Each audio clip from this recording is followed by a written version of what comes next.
My name is Evelyn. I'm 38 years old, and I was raised by a devoted single mother after my father died when I was in kindergarten. Despite our financial struggles, the three of us found joy and contentment in our small family unit. Growing up in these circumstances, I developed frugal habits that carried into adulthood. Even when I earned a decent salary, I married Albert, a wealthy man whom I met through mutual friends. He was kind and introduced me to a lifestyle I had never imagined, but our marriage soon revealed deep differences in our views on money and gender roles. Albert envisioned a traditional home where I would be the homemaker, but I was committed to maintaining my career and financial independence. Before we married, Albert had hinted at his desire for me to take on traditional domestic roles. Still, I made it clear I wanted to continue working, at least until we decided to start a family. I saw it as financially prudent, and eventually he agreed, albeit reluctantly. Once married, the reality of juggling work and household responsibilities became overwhelming.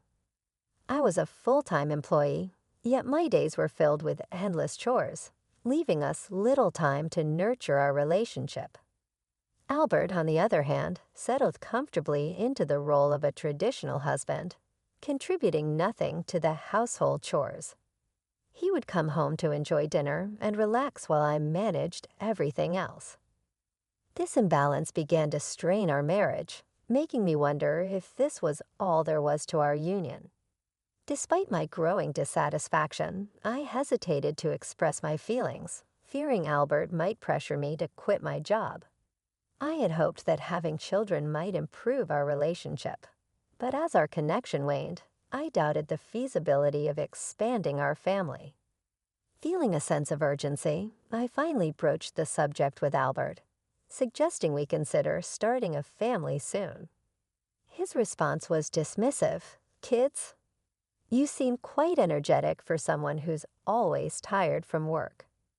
This interaction was a tipping point, and it wasn't long before my world was turned upside down.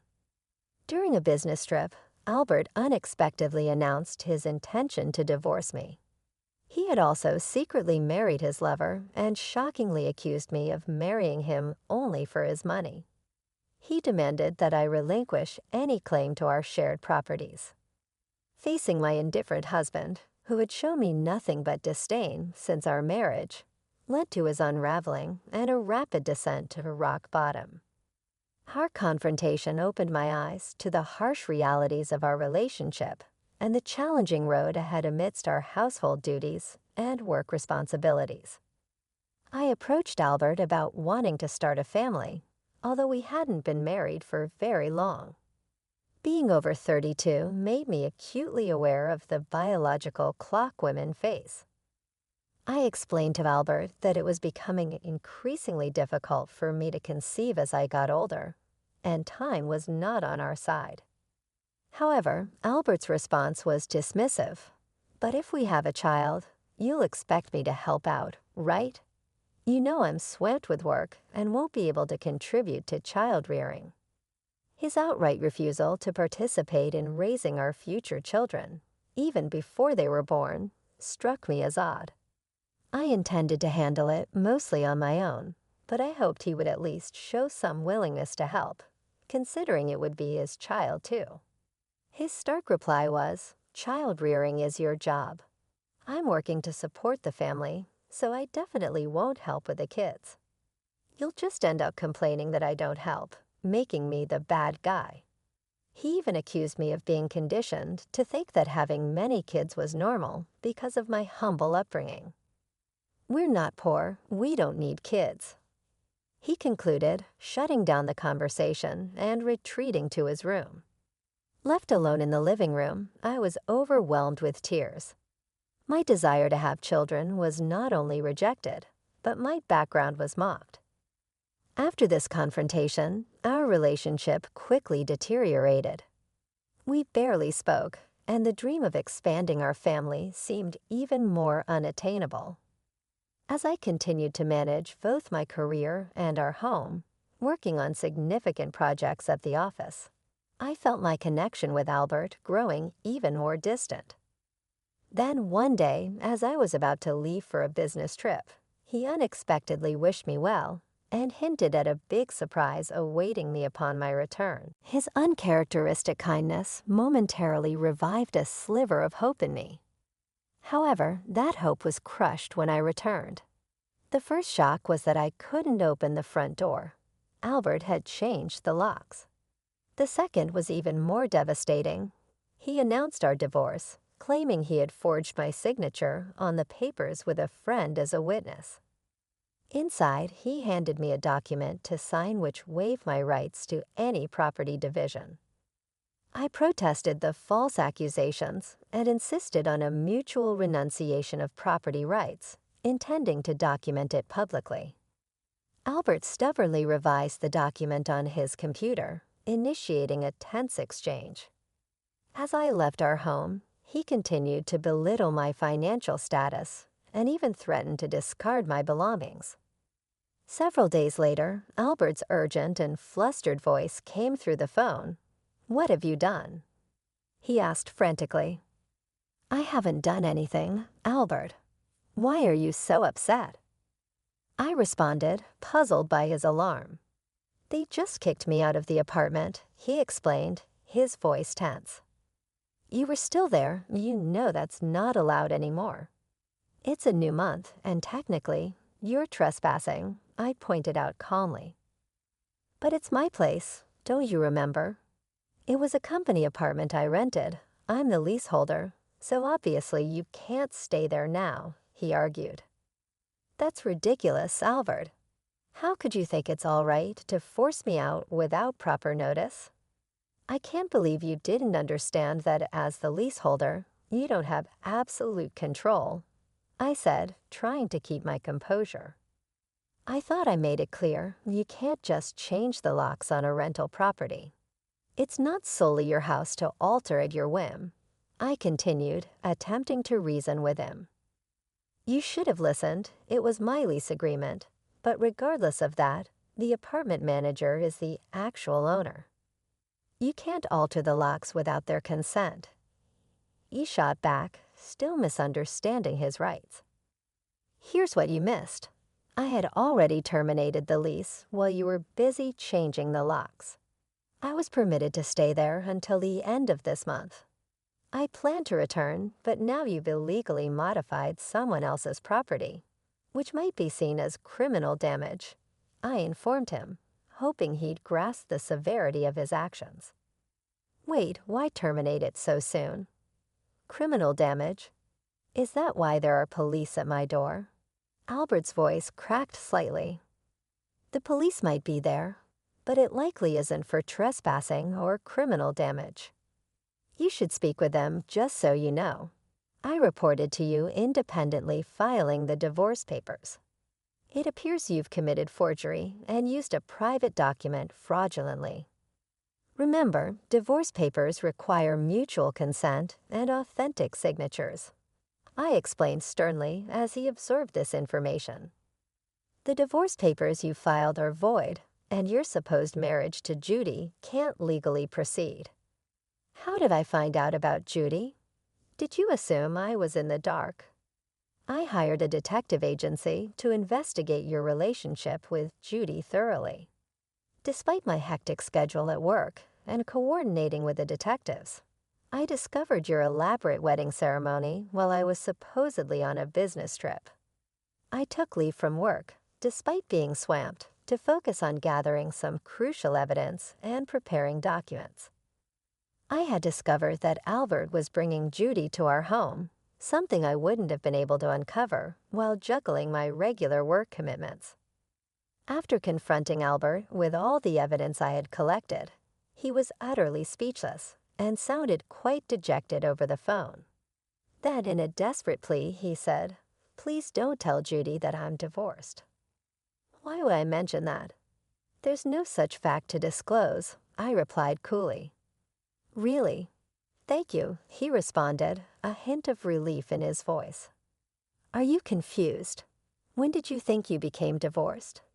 Those divorce papers you filed are invalid. Remember, so legally, you're still my husband, not divorced. I clarified, ensuring he understood the gravity of the situation. What? So since you committed adultery while still legally my husband, Judy is now liable to pay compensation.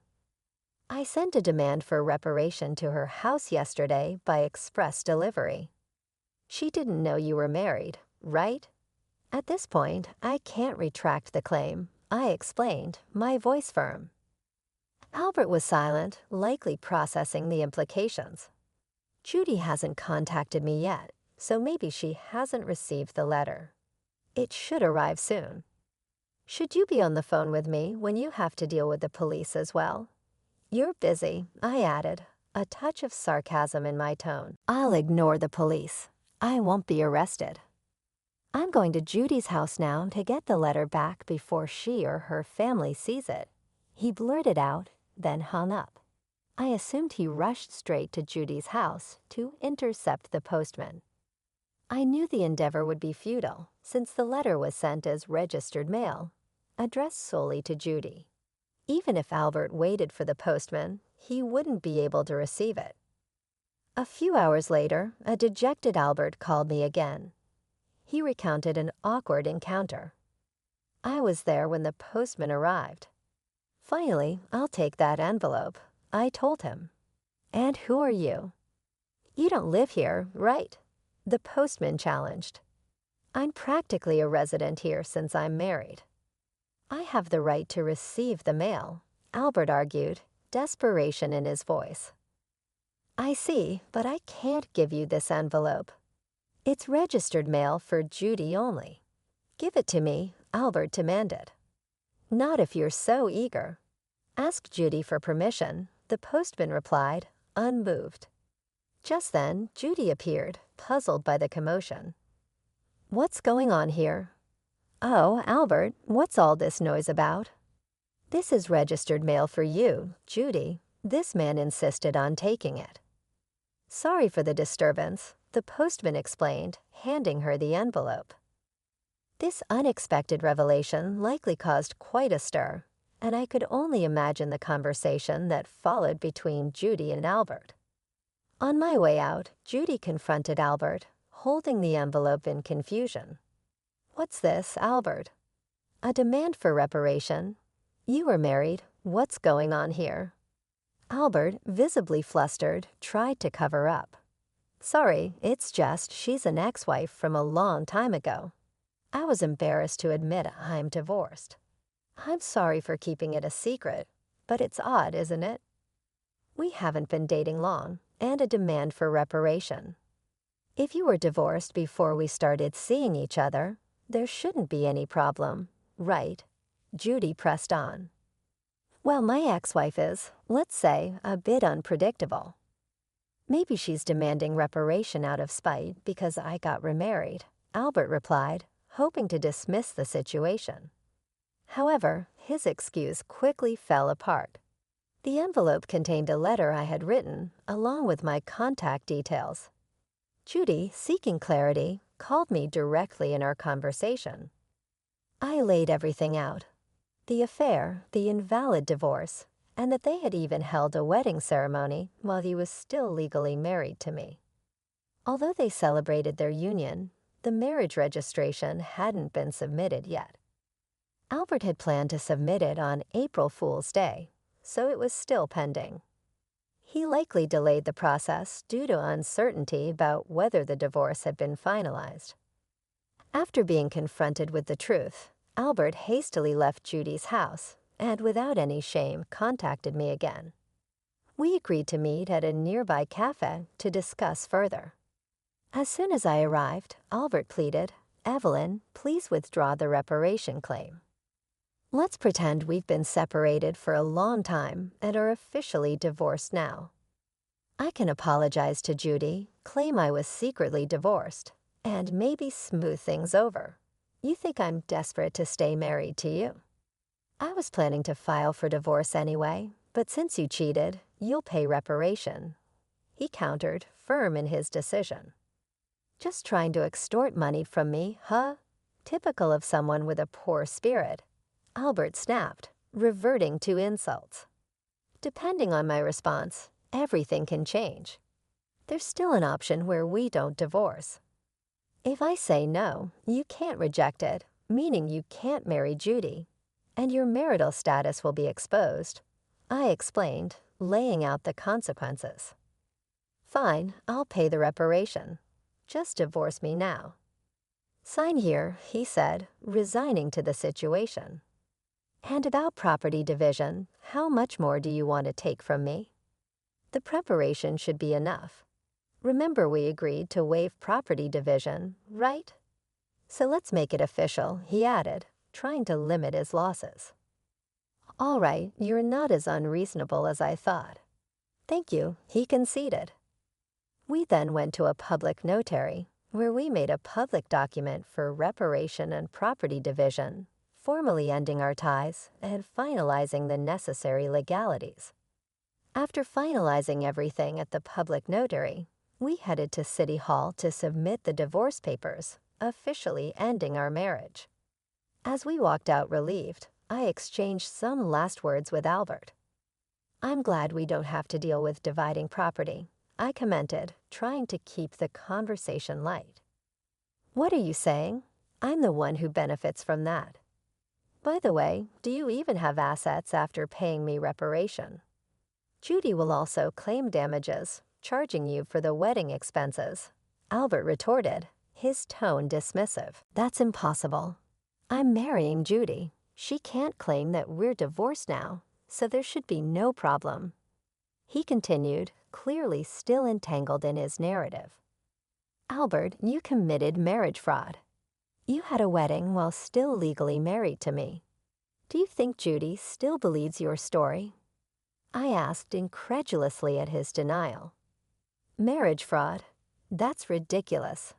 Judy will believe me, he insisted, though doubts seemed to creep into his voice. Believe that if you want, but I heard from Judy directly. Also, weren't the guests at your wedding paid actors? You still owe them, you know, I added, revealing more of his deception. You know about that. I haven't paid them yet. What does it matter to you? You could have just taken property division and been better off, he snapped, frustrated. That's what I wanted to tell you. Even if we had divided property, you would have benefited more. I explained calmly, ready to correct his misunderstanding. What are you talking about? Poor woman, your family is poor, and you only make $210,000 a year, right? Even if you got a raise, it would be barely $225,000. You don't have any property, Albert scoffed, continuing to underestimate me.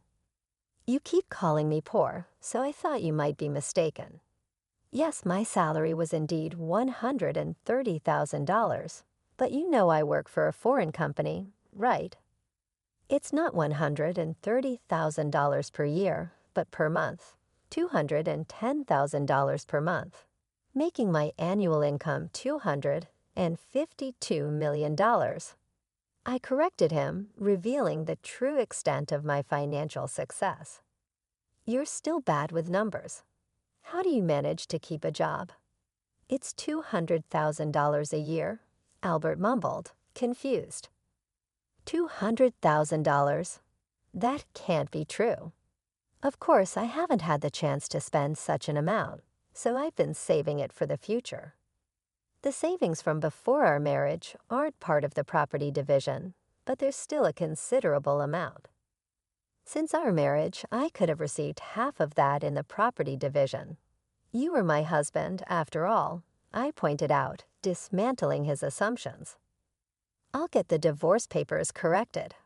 Are you okay? After all the contempt, do you think I'd gladly undo the divorce? If you had that much money, you don't need to claim reparation, right? He asked, his voice a mix of disbelief and resignation. After finalizing the divorce and dealing with the fallout, Albert looked bewildered and a little desperate. It's just a small amount for you. He tried to downplay the reparation for the mental anguish he had caused me. He who laughs at 1 cent will weep for 1 cent. I responded firmly. This reparation is for the emotional distress you caused me. Honestly, I would like to claim more. And since it's official now, make sure you pay it, even if it's in installments. I'll be left with nothing. And don't think about going back to that apartment. Your belongings have already been moved to your parents' house by now. You thought I had few belongings, but that was because I had already moved most of them. Were you really that indifferent to notice? I continued, pointing out his oversight. I can have so little, so now I have to go back to my parents' house. They don't know anything yet. Do they? Let me explain. Don't say anything. I've already told them everything. It's only right to explain why we're divorcing. Oh, and your father said, "Don't ever step over our threshold again," I said, cutting him off. Overwhelmed, he slumped down, and I left the cafe. Later, I heard he caused a scene at the police station. Ignoring my advice, he returned to the apartment, sitting aimlessly in the space until the manager called the police, and he was taken away. It wasn't clear if it was for obstructing public duties, trespassing, or for the falsified divorce papers. Eventually, his parents took responsibility for him. After speaking with me and learning about Judy, they decided that apologizing and paying damages to Judy's family was the priority. They went to Judy's house, knelt in front of her family, and settled everything without pressing charges for marriage fraud, even covering the wedding expenses. I had expected them to sue, so it was disappointing when they didn't. Therefore, I decided to pursue legal action against him for forging the divorce papers. Albert offered a settlement, but I didn't withdraw the lawsuit. I didn't want him to think that everything could be resolved with money. I wanted him to be convicted and truly understand the gravity of his actions, even if it cost time and money. I handed everything over to my lawyer, so it wasn't too burdensome for me. Despite it taking time, Albert was exposed for his actions and the marriage fraud. His company couldn't keep him on after he was detained by the police and subsequently absent without leave. He was eventually fired. He ended up living at his parents' home, working all day at a relative's construction company. His father took all his earnings, leaving him without any income. Albert's parents turned out to be more stringent than I anticipated. They compensated me for the emotional damage and paid Judy for her losses. Determined to have Albert work exhaustively until he had repaid everything, he ended up living in a basic shed-like structure without electricity, subsisting on just $16 a day for food, an amount deducted directly from his meager earnings. They even planned to ask him to leave once he settled his debts, a tough turn of events after his years of apparent ease. In the meantime, after the divorce was finalized, I was offered a position at our company's head office overseas. Accepting the offer, I moved abroad, a decision that eased my worries about Albert, possibly seeking help from me or harboring resentment abroad. I assumed work would dominate my life for a while. However, life took a pleasant turn. I soon entered into a new relationship. I am now dating a foreign executive at our head office. Things progressed well, and I'm currently pregnant with plans to get married soon. I have been open with him about my past and my tumultuous relationship with my ex-husband, and he has been nothing but supportive and understanding. We've discussed our plans. I'll take maternity leave and later return to work, with him taking paternity leave and committing to co-parenting. This cultural perspective on sharing parenting responsibilities was refreshing and showed me a different way of life. Having endured so much turmoil with my ex-husband, I finally feel like I am on the path to true happiness and confidence, building the happy family I always dreamed of.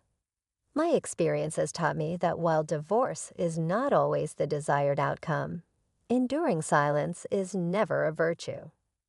It's crucial to realize that honest discussions can lead to meaningful resolutions, And sometimes divorce is a necessary step toward a better life.